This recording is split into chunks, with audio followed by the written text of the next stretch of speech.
Jelani Woods spent 3 years at Oklahoma State before transferring to Virginia in 2021.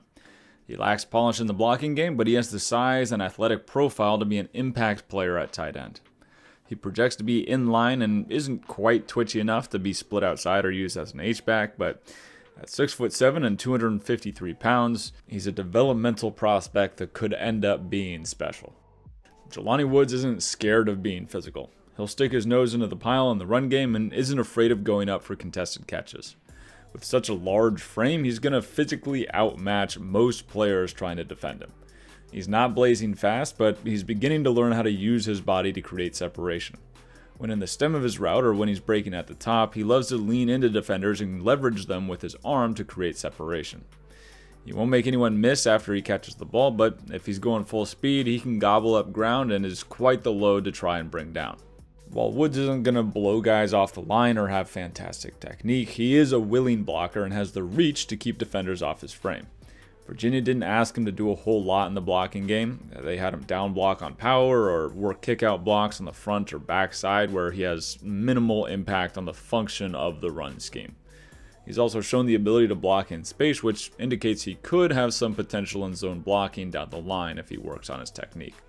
Jelani Woods is big enough that he's going to tower over almost every defensive back or linebacker he'll be going against. He might not have the most precise routes or best blocking technique, but his frame gives him potential.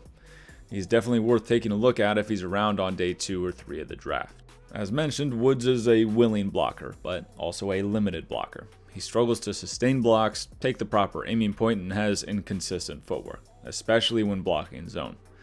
You don't expect him to block like an offensive lineman, but this clip is a great example of some of his issues with his footwork. Getting your second foot down as quickly as possible and taking the proper aiming point is critical in outside zone. You can see that by the time the entire offensive line has their second step in the ground, and some are even beginning their third, Woods is still halfway through his second step. This is not an easy block by alignment, but on the backside of outside zone, he has to cut that player off and take a hard angle to fight and leverage them. His angle is too tight, the defender beats him to the spot, and then that defender also contributes to the tackle. Issues on outside zone were a recurring issue, both with assignment and when defenders moved at the snap and with the technique in his footwork.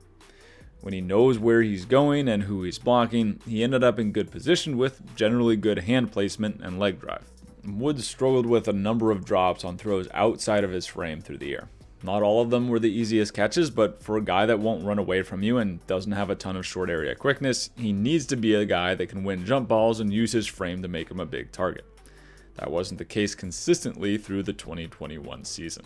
Woods' route technique isn't incredibly nuanced, and he also often struggles with releases and creating separation without initiating contact.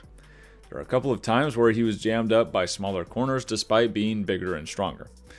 Woods leans heavily on using his physicality in his routes, and to mixed results. Even when he doesn't have to, he initiates contact through his route stems. Sometimes that allows him to box guys out and create leverage, and sometimes all it did was slow him down and knock him off his rhythm. There isn't much else to his route running. He'll occasionally stem and work defenders away from route side space, but he hasn't mastered many routes at this point in his career. Jelani Woods has some of the things you just can't teach, but he also needs to work on a lot of the things that you can teach. The talent is there, but he's going to need time to develop and should operate as a secondary tight end until he adds technique and nuance to his game. If he can maximize his physical potential, he'll be an impact player for a long time in the NFL. Hey guys, I appreciate you watching all the way through. Make sure you drop a comment. Let me know someone, a scheme, idea, person who you want to see broken down here in the future. I'm also releasing a speaking football course that goes over the basics of the language of football, what techniques are, what alignments are. So if you're interested in that, check out the link in the description.